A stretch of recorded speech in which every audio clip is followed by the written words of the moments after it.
Look at an early elementary classroom. The chairs are big, the desks are wide, and the children sitting in them are physically small and vulnerable. When another student reaches across the table to grab a crayon, this specific child swats the hand away with a lightning-fast defensive strike. Standard school reporting systems label this action as aggression. It is categorized as a disruption or a behavioral issue that requires disciplinary correction.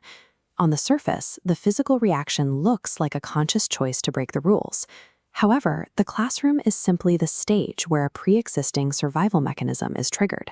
The child's body is already under high tension. While the external classroom environment is calm, their internal state is chaotic, hands gripped tight and shoulders locked. This reaction happens faster than thought.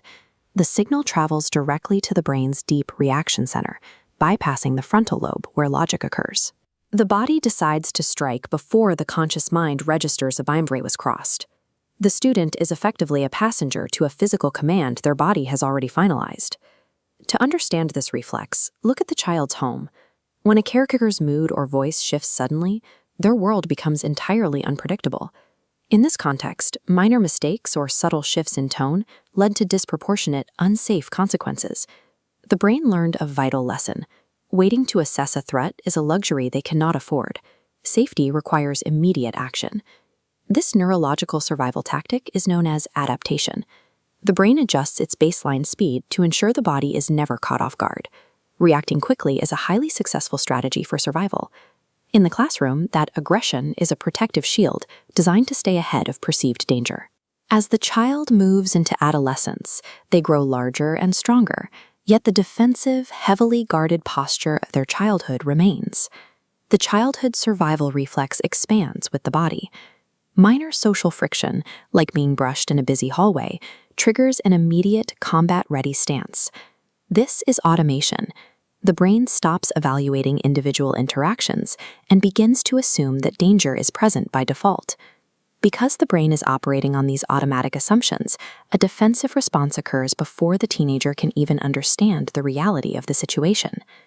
Years later, this same person enters the professional world.